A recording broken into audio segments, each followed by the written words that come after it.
Good morning, good morning. My name is Shawnee Harvey, and I work with the Economic Development Department. I run our Justice, Equity, Diversity, and Inclusion program. And I've been working with the Chamber and the City of Albuquerque and City Councilor Nicole Rogers, along with a ton of other folks, to bring this summit together, as well as the Juneteenth celebration today. And it's been a fun adventure. So welcome back. This is the New Mexico 2024 Black Business Summit. And what we've done today is put together a handful of panels with Black businesses and entrepreneurs who are from the New Mexico area. And we're going to be going through kind of a journey of folks talking about incubators and startups all the way through to global trade and expansion, as well as film and TV. And this is the second year that we'll be doing this program. We've got tabling organizations and partners out all along in the La Sala kind of courtyard area. So you'll have lots of different resource vendors that provide services at no cost to businesses that you can connect with. And our first panel this morning is on incubators, accelerators, and more options to grow and stabilize your business. Are we still waiting on Oh, okay. And more. I know, I just didn't have time to put in the title, but I'm joined this morning by Ms. Naima Pickett with the City of Albuquerque Black Community Engagement Office.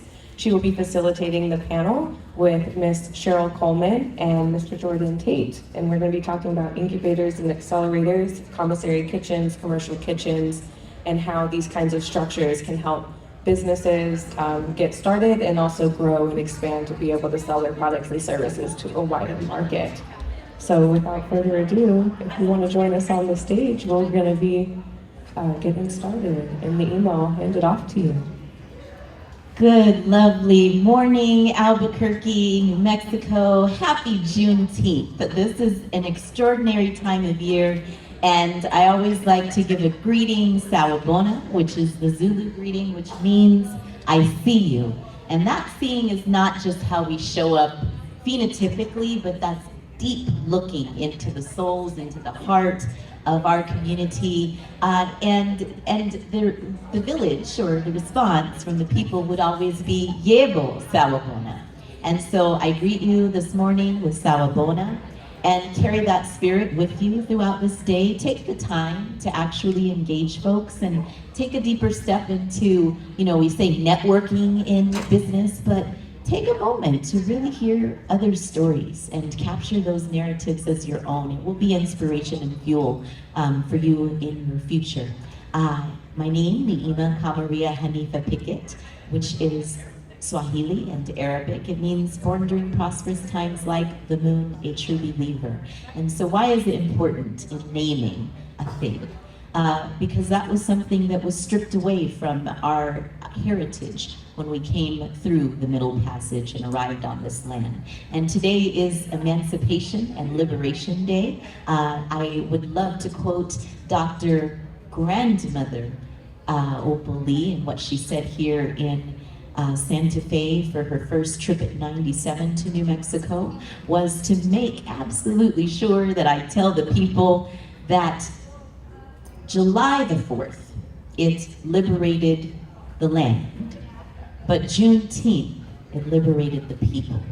And so as we think about our economic freedom and how she did take those steps towards freedom to make sure that Juneteenth was a federally recognized holiday, and walked over 1,400 miles as an elder in her late 80s to actually gather lots of signatures, give education, and to show up at the Capitol to say, we demand that this be recognized as a federal holiday. So I always want to give honor to our elders. And I will open up with saying that I am here with the City of Albuquerque. I act as the mayor's liaison to the Black community and lead the Office of Black Community Engagement. I've spent many a year in the trenches myself of business for, 24 years. I have the gray hair to prove it, as a business woman myself within the sector of restaurant. So I had a vegan restaurant for 6 years, and additionally a salon, a boutique, and a wellness retreat. And so the wellness retreat is, let's see, what time is it? It'll open at 10 o'clock this morning. And so we stand on business, and I always say the most important thing is to make sure that you build a strong team and base and foundation. And so when in consulting with business owners, wherever they are at the stage in the game, I'm like, let's get you with a strong team, because when you need to step out and do all the things that you need to do, who holds up the earth, right? And so I want to introduce my amazing panelists today. And I think we'll start with you, Michelle. And so you've got a mic there. Just make sure that it's on. And if you can, please just tell us a little bit about yourself.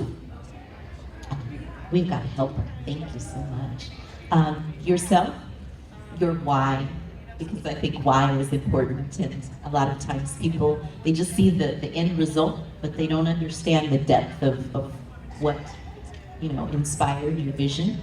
And tell us a little bit about Magic Cookery.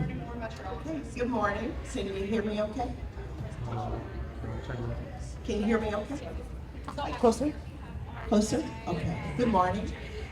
It's a pleasure to be here today. Thank you so much for the invitation. Magic Cookery is a commercial kitchen and commissary that we established here in Albuquerque in November of 2020. My partner David and I have a food business ourselves, and we were able to establish and grow that business with commercial kitchens in California. So initially, we started a medical billing service, and we were able to provide services to physicians and surgeons in Southern California, being able to help folks with their billing and insurance questions. I always felt that I was more of an advocate than a biller, because the insurance landscape is very complex and frustrating. But that being said, we then expanded with a real estate company, ran both businesses concurrently, and then decided neither of them were our passion. So everyone's passionate about food. So my partner David created a gourmet bean dip. And we launched it in Costa Rica because of a relationship he formed there. Pretty good. Yeah. Like I'm always trying to get to Costa Rica all the time. Well, my partner David moved there, Okay. but we were able to find a contract manufacturer, a co-packer, and they helped us develop and produce our bean dip. But we transitioned from that to a rice and bean dip. The national dish of Costa Rica is gallo pinto. Let's say that again. Gallo pinto. Gallo pinto. Gallo pinto. Okay, I got it. And it is rice and black beans, which basically is, I believe it's moros and negros. And we put it in cans because even though a lot of folks in Costa Rica value their mother's recipe, the reality is every society is a busy, fast-moving society. So we thought, hey, let's put it in a can so people could easily heat it and move forward. So we were able to get that product in PriceSmart. PriceSmart is Central America's version of Costco. So we were there for a few months, then we transitioned to another product. And finally, we were able to make chili oil, but we decided the US would be the best place for it so we could have more control. So that being said, we had commercial kitchens in California. We were able to produce and infuse and bottle. We had a lot of help, a lot of great mentors, a lot of people sharing ideas. So fortunately, we were able to be in a financial position to look for our own facility because it was important to grow, to have our own controls and facility rather than moving back and forth between other processors. So we found our building here in Albuquerque in November 2020. We came with the full idea that we knew we wouldn't be producing every day, so we decided to pay it forward, help other food entrepreneurs start and grow their businesses, so we opened it as a shared commercial kitchen. So that being said, what's a commercial kitchen? Well, if you're a food truck or a baker or you have your mom's barbecue sauce, you can develop it at home, but you can't actually produce and sell it from your home. You have to be in a professional workspace. So just to make a long story short, through that process, we are FDA and USDA approved facility. Our product, once you sell a product outside of state lines or it's on the internet, it is required that you register under the FDA. So that's how our chili oil company, Naples Drizzle, was manufactured and distributed, is through Amazon. We found some private label clients, and private label means basically our product has their label on it. So if you go to Kirkland, Costco, those products, Costco does not make those products. They find folks who products or liquors or whatever meet their standards, and then they put their label on it and sell it. So that being said, with our commercial kitchen, we're also in the international district, and something we learned very quickly is that area has quickly become a food desert. And we've had ideas to try to help other food companies and other producers and makers to try to produce more in the area, but the challenges are always financial. Even with our own business, there are grants and other types of abilities to grow your business, but it's not easy. People aren't going to hand you money. It's always your responsibility. It's always your baby. You're the one that has to drive your vision, your ideas, and your passion. So we've learned a lot. We're always ready to share a lot. We have some food producers already that have gotten bigger contracts and are moving out of our facility, but we feel that the relationships that we form and the collaborations with other companies, everyone grows. So we always tell our new tenants, if you grow, we grow with you. We can all grow together and learn together. So that's Magic Cookery in a nutshell, and thank you for having me today, and I'm happy to share any information. If there's someone's mom who has the best barbecue sauce or salsa, we can definitely help them make financial sense to get their business started. Absolutely. Thank you for that introduction. And we're going to figuratively pass the mic. You have your own mic, Mr. Jordan. And welcome Jordan Tate to the Creative Duke. And we'd love to just hear a little bit about your vision, what inspired that, and really, what was your why in being able to say, I need to bring this to New Mexico as a whole, Albuquerque as a location, because in tech, you could be anywhere, right? That's true.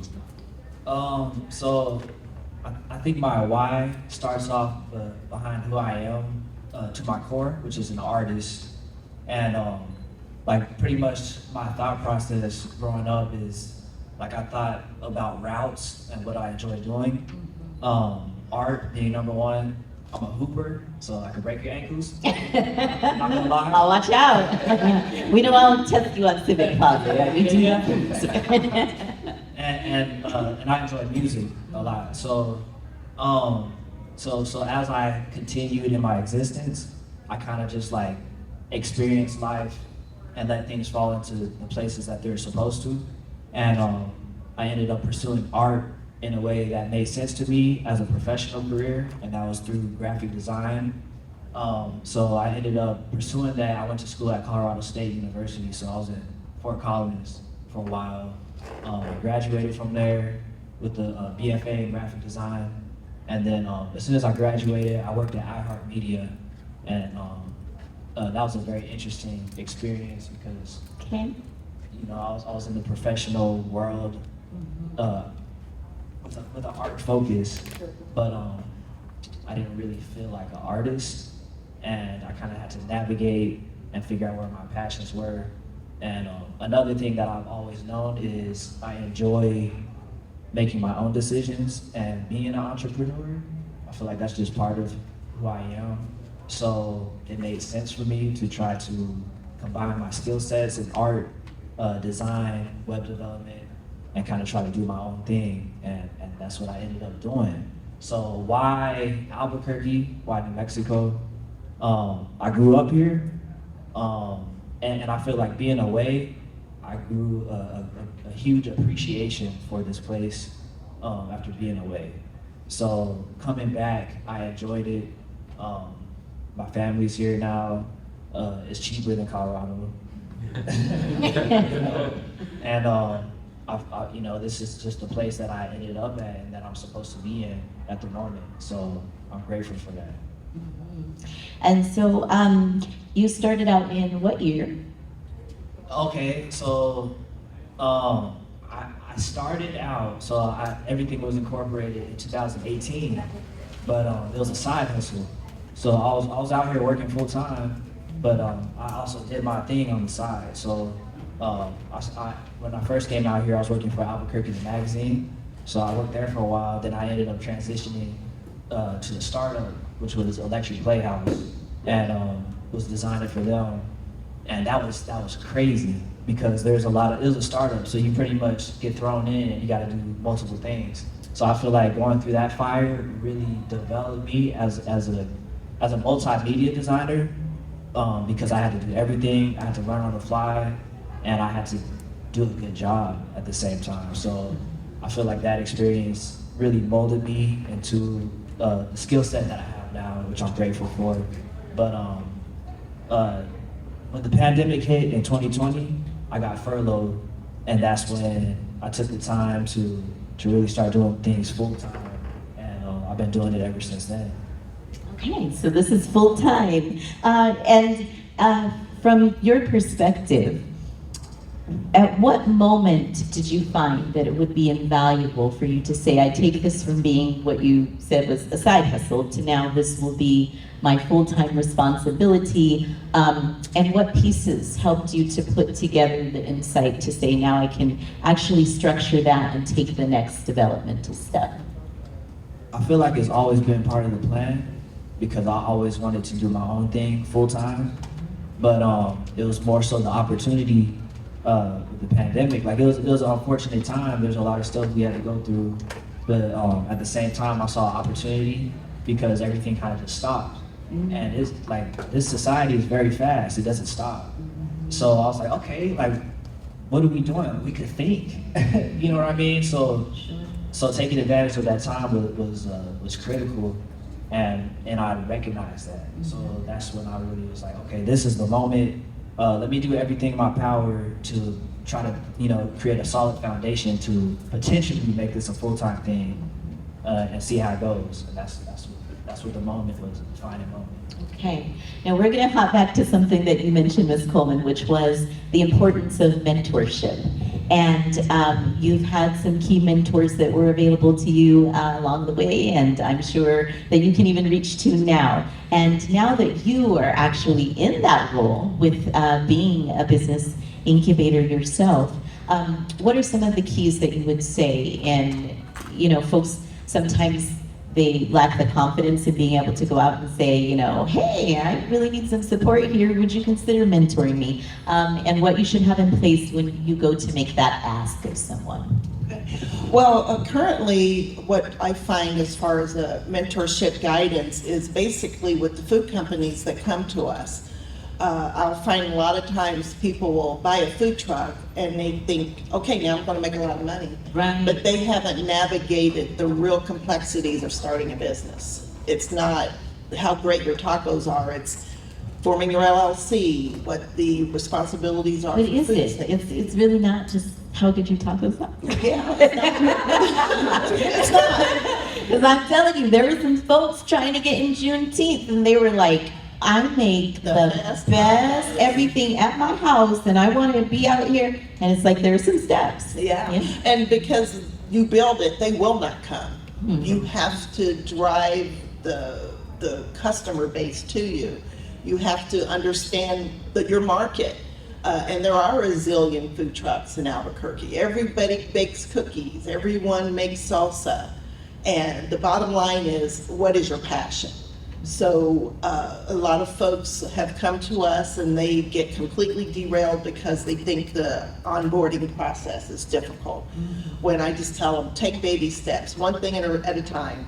Get your federal tax ID. Get your New Mexico tax ID. Yeah. Take a food handler's course. It's just baby steps. And then most recently, I think my mentorship actually talked someone out of it because she was questioning the application fee and her monthly fee. And I said, look, that is the beginning of your expenses. If you cannot have the financial footing to respectively start your business, it's not time. Do more research, because not only are there commissary fees, but you have registration fees. You have to have liability insurance. Let's start thinking about your inventory. Meat, cheese, bread, all of those things come with costs, and you can't get loans for that. You have to be able to have your own financial footing. So it's a big step, and I've seen several food companies start out. They went out and they said, oh, we went out and we made $100, but they spent $400 for supplies. I said, well, that's your first day. What could you do differently? Maybe you should scale back what you're going to produce for that day. Sell out, create demand. We're sold out for the day, and people are thinking, maybe I should try you next time. Right. So there's lots of things and tricks to try, but if you're not passionate about it and most realistic about it, then you will fail. But failure is today, not tomorrow. Don't give up. How do you get up from it? It's how you get up from it. Right. You only always tell people you don't learn anything when everything goes right.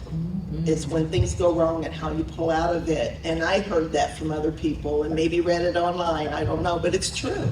How do you function when things go wrong? Right. And I can tell you, we had things go wrong all the time and still do. You can't control your environment. Now, the International District is a very hot topic at the moment, and certainly, you selected an area that really needs economic development and have contributed to that. I always say that legacy is built in ownership, and that it is so amazing and beautiful to be able to say, this real estate is something that we hold within our business structure and can leverage it in different ways. But can you tell us a little bit about what that has meant for the International District, a very international community? We have much of our African refugee community is located in District 6, and what that does represent to the community itself. Well, I think it represents an idea that people could see that you can build something from nothing. And we started with nothing. My partner and I, we've been entrepreneurs since 1995. Oh, aging myself. You look gorgeous.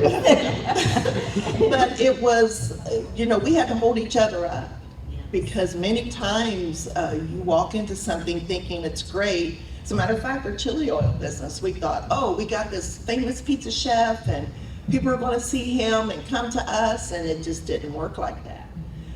We had to constantly market and prove the product, which we're still trying to do. It hasn't gone away. Every day is proving the concept, moving forward. And then just for example, the International District, when we purchased this building, we thought it was going to be great. All these food companies would come and these wonderful things would happen. But what we were immediately met with was vandalism and problems. And something that was not in our business plan or budget was we had to put up a $20,000 fence around our building. And it was sad, but we had to do it to protect our investment. It's helped, like 98% of the problems have gone away. There's a random thing here or there, but it wasn't like it was when we first got here. The immediate instinct would be, okay, let's sell this thing. We picked the wrong spot. But it wasn't. It was a great spot. The other folks in the community and the other business owners and the happiness of seeing us there and hoping that things could be seen as someone else is still trying, don't give up on us. So it was a very good experience for us to be in a depressed area. But on the other hand, there are a lot of challenges ahead still being there. It creates a lot of opportunity. It does. And so with your membership, what are the first steps if someone is saying, I'm really trying to get out of my kitchen and out the house and into an incubator program to support them? Certainly financially, it's a very smart idea to be able to say, I can develop and then launch to those next steps, because everybody goes, I need a brick and mortar, I have to have a restaurant. Exactly. And that is a lot of work. A lot of money. And a lot of financial capital to invest. So if someone is looking to take those next steps, what can they expect when they walk into your facilities? What's available to them there? Okay. So we have our kitchen is divided into like 3 units. So we have like a basic area, we call it main kitchen. So in the main kitchen, we have stoves, we have flat tops, we have grills, we have a 20-quart jacketed kettle, which it would be great, or a 20-gallon jacketed kettle, which is great for people who are doing large volumes, like producing their sauces and soups. We have convection ovens, we have segregated areas for storage, dry and cold. We have a separate area we call the bakery room, which is just for bakers. So we have 2 double-deck electric convection ovens. We only allow baking in those ovens. We don't allow proteins or anything. So it helps keep your products pure. We have 20-quart, 30-quart mixers. We have the ability for companies to scale up, meaning they can have supplies shipped there. It's always cheaper to ship to a business than to your home.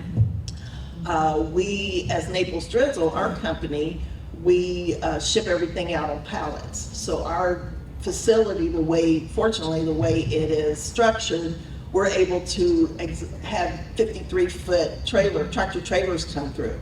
So there's no restriction to access to our property. Then we have our processing area. That's where we produce our chili oil, where we have drums of oil, we have pallets of bottles, we have large capacity. So we're able to show other companies, if you have this type of volume, you can grow here. One of the good things about our commissary is we don't have packages, so we don't have this $300 or $400 a month membership where it includes storage and kitchen time, because frankly, if we had started our chili oil business with a package, we wouldn't be here now. So our model is pay as you grow. So we have a basic monthly membership fee, it's just $65, and then you rent the kitchen by the hour. So we have some folks that come once a week, twice a month, every 6 weeks, but their business is not bleeding money to things that they don't need. Right. So we are a pay as you grow model. Growth, and you can do it a little bit by a little bit. That's amazing. And so for you, Mr. Tate, with Creative Duke, and looking at that moment that you said, okay, it's time to move this from a home-based business and look at where I could locate myself for office structure and support. What were the key questions that you considered in what your needs were and assessing that? And in terms of the expansion for a team, some of the developments that happened once you actually have a physical location in the space. Yes. So I think when moving forward out of the home and taking that step and trying to figure out location and a new space, I think the first thing is kind of like, where are you going? What is the location? Is it convenient? That's one of the main things for me, especially because I have, everything is intertwined for me. Business and my life is all very personal and intertwined. I feel like that comes with being an entrepreneur as well. But just with thinking about family, that's a priority to me. And one thing is okay, how close am I to home? Can I be available? I'm like, what does he mean family? I'm like, look, gorgeous. I'm going, well, how could you have family? Which I do know, but I like to give you a hard time, brotherly love here, right? Yeah. What are the ages of your little ones? So I have a 3-year-old and a 1-year-old. Mm-hmm. And, okay, so they're not even knocking, they're just coming in it is our time because you are sitting still. Yes. Exactly. It's crunch time. Right. And then plus, when you are doing stuff, you're more available for them. Mm-hmm. You know what I mean? They're like, oh, you're doing stuff. Let me fix that. Right. So that's that was a priority. And then the things that come with it too, that are pluses is. Let me just interject there. Yes. Let's take it back a step. Yes. When you started determining and what your options were for an incubation program, particularly, what were some of the things that you considered would be important and invaluable along this next stage of your journey? So another thing is the incubation part of it. because I was looking at just space, Right. but with the incubator, you get space as well as like pretty much a team. And so the one thing I considered was being part of the incubator at West, and I considered that because West has always been there. Like when I did start my business, like during that pandemic, West was a resource for me because like I knew what I did, I knew my skill set, but on the business side of things, I had like millions of questions, and you know, I was always able to schedule consulting with West, and that was free, you know, so I was able to do that, and they always guided me. It had always been a resource, and then later on, when I started developing my business, looking for space, I heard about West's incubator program. I was like, okay, like that's already something that I'm plugged into. Like, let's see if that could be a good fit. So I think that was another factor of why I went with this incubator, and because it's always kind of been part of my pathway anyway, so it made sense. Yeah, absolutely. And so when you said a team, because we're always talking about the strength of a team, what components do you look at, like, for building that team? What are the things that you feel are really important in the ecosystem for your continued success and development in the Incubation Center? So one thing that's important to me, and that goes, you know, it kind of like intertwines with everything that I was talking about previously, is like the idea of how everything like with business is kind of intertwined personally. So the big thing about team for me is more so like relationship and like people's energy, where people's minds are at, you know, having like-minded goals and morals. That's prioritized when it comes to a team. And like I think that, you know, especially like Marcus here. Marcus is somebody who I work with through the incubator, and we have a good bond. I enjoy working with him. Like he's an extension of the team. So I feel like those type of things are very important to consider, especially when, you know, like business, like if this is your livelihood, you do this every single day. It's important to have people around you that help you feel good. Sure. And you know what I mean? You can be yourself, and that will help you thrive as well. So I think that's like the main thing for me as far as team, like who are you? And your internal team, and if they're watching your leadership and how you're taking those next steps entrepreneurially to develop your business, what has that meant for them to have office space available and to utilize for the services that you offer to the community? It's been a game changer because I'm able to do it, you know. And one of the things that I was able to do is I was able to take advantage of more programs. Another thing is Workforce Connection is a good program, and they supply you with people who need work experience, and you need somewhere on site to be able to take advantage of something like that. So it's been extremely helpful already, and by doing that, I've met people who are in the early stages of their careers and trying to figure out what they do. So like being in that position, I've been able to kind of like, give them projects, let them fill it out, and kind of inspire them to fill out the right path for them, which feels good. You know what I mean? So I think having a space, that's a game changer already. Sure. In itself. Yep. You know. And in the tech field, where you're often sometimes invisible because you're working for clients that could be within New Mexico, globally, all these types of things, the visibility and being able to say we also occupy space as being African embodied people, and as a young Black male for you, is that also intention that people are able to see your success and follow in the footsteps? Could you speak a little bit about that impact maybe to the next generation before we move to Q&A? Yeah, and you say that you mean like the visibility by having a space, right?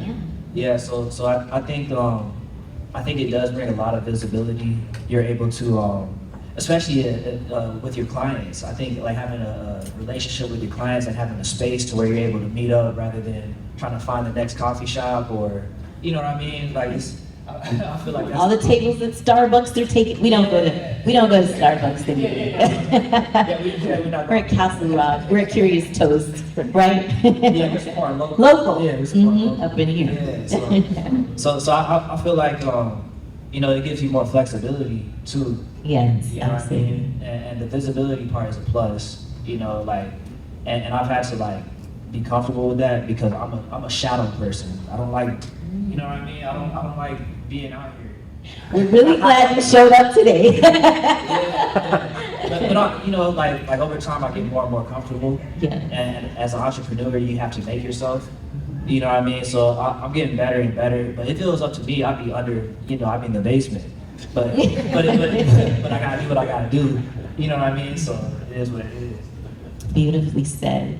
And I know that seeing your work with MLK Commission, with the New Mexico Black Chamber, the Office of African American Affairs, the City of Albuquerque, you know, numerous initiatives that you've been a part of for the youth, it's been so impactful. And I can certainly say, working with the BSUs throughout the city, that they speak so highly of you and get so excited when they get to be a part of your projects. And so that's so important for the next generation.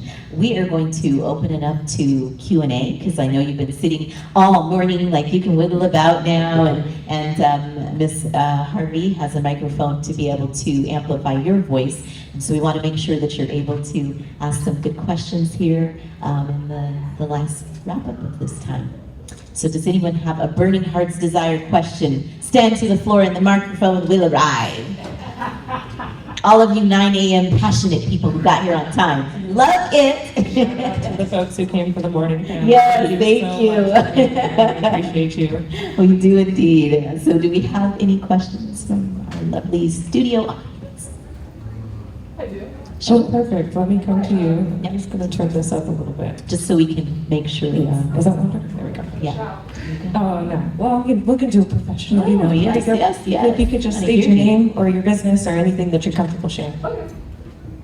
Hello, I'm Shannon Moreau. I do writing for the New Mexico Black Leadership Council, which is located in the International District. So my question is for Cheryl, where are you located? We are, we're on Gibson Boulevard near the VA. Okay. We're on 5701 Gibson Boulevard at the corner of San Pedro and Gibson. We're next door to Breakmasters. Okay. Just up the street from you guys, and I'm always going, you Yeah. gotta get over and meet each other. Yeah, I think we'll talk, we'll make that happen. Okay. Yeah, Thank you. exactly. Good question. I got one in the back. All right, all right. You're talking about putting a fence around your property. Property is a big deal, being the price tag. When you can only afford something that's only so much, is this something that you would recommend putting in the budget, putting that fence around? On top of that, is there a certain type of fence that you need around the structure? Yeah, I sadly, it is, I would say it's necessary. We were a little surprised when we moved to the area. We were told it's the war zone, and my response was, they haven't been to LA. But the fence was more or less to make our tenants feel comfortable as well, because we are a 24-hour facility. We have cameras and everything, but the comfort of being able to come to the facility at 8 o'clock or 9 o'clock after your day job and close a wrought iron fence behind you is a very comforting, even for myself. I actually arrived there at 5 a.m. and I just know that once the gate closes behind me, the only other person or thing on the property are these rabbits. I don't know why they're there. But it's just a feeling of security. But we had some vandalism. We had our windows broken. That was like $1,600. And those are things that aren't in your budget. So I hate to say it, but it probably would be a necessity to protect your investment. Thank you. Any other questions we got going here? Put some folks on the spot.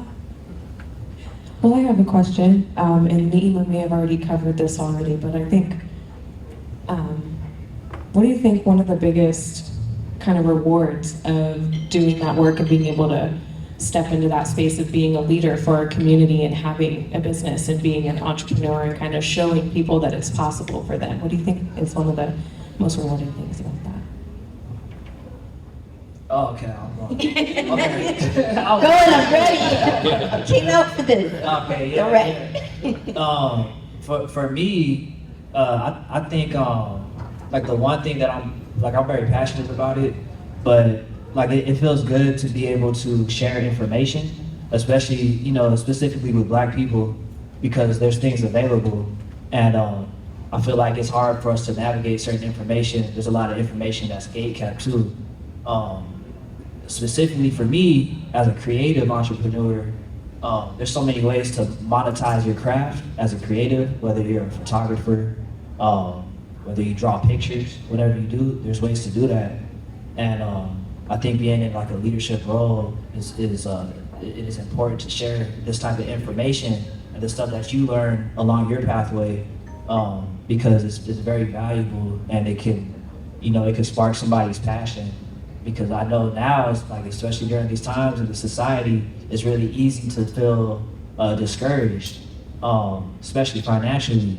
So there's different things that you could do to help, and I think that's important because we need to know that. And I'd love to ask what you feel the biggest success is each day that it's the struggle is real, it can be exhausting, there are the rewards on the other side. And so as we get deeper knowledge about what that success means, what do you feel that is for you?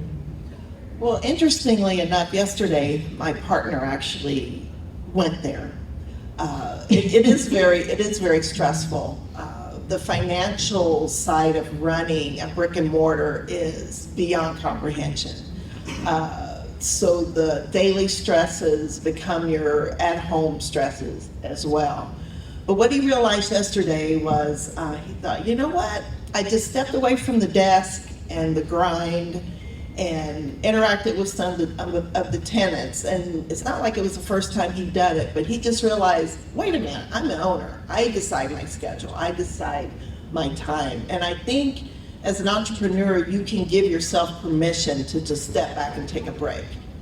You're not punching a clock, although the clock is 24 hours, but I think there is some reward that you can give yourself as a business owner, that you can determine your direction, your level of anxiety or pleasure, just based on reflecting and being proud of what you've done.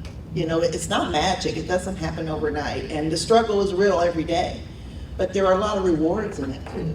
Absolutely. So just to close out, if you could give us where you're located, how folks can find you, and then you as well, Mr. Tate. I got one more question. Oh, yeah, you too. There we go. This is great. But I know that it could be a long answer, but just like in summary, I wanted to ask you, because you've been an entrepreneur here and in Costa Rica, so I wanted to see. California. Yeah, in California. So I just wanted to ask you, like, what are some of the biggest differences that you've experienced as an entrepreneur doing business in the United States and abroad? Well, just take a little step back, and it didn't even occur to me until I was probably in my 30s that I was born into a family of entrepreneurs. I'm originally from West Virginia, and my grandfather owned a dry cleaners there. And there was a bit of segregation back then, but the fortunate thing about living in a small town then was that we were able to see Black people grow and interact. So one of our dry cleaners was 3 blocks from the state capitol, and legislators would come there and have their suits cleaned because they preferred the method my family used. But I just remember seeing them every day just plugging forward and moving forward. So that being said, business is the same everywhere. The only reason I think that we wanted the business here in the US is because we're US citizens. And there were a lot of controls there and cultural differences that we just could not control. Just the distribution aspect, we learned that there was handouts to be given in order to move our products and things forward. So culturally, that doesn't happen here. You're either in a contract or out of a contract. There's not some guy nudging you on the side for a tip or whatever.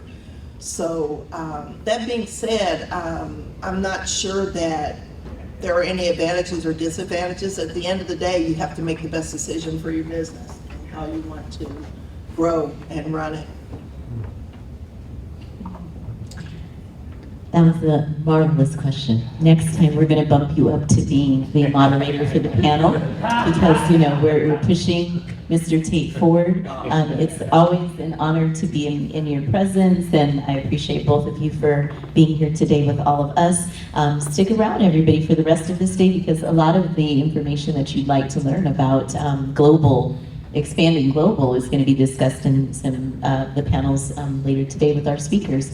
Again, I am Naima Pickett with the Office of Black Community Engagement. You can reach out to us for a plethora of resources, one of them consulting services even for your business. So we're super excited to hear about the next panel, and I thank you so much for being a part of this discussion this morning. Thank you.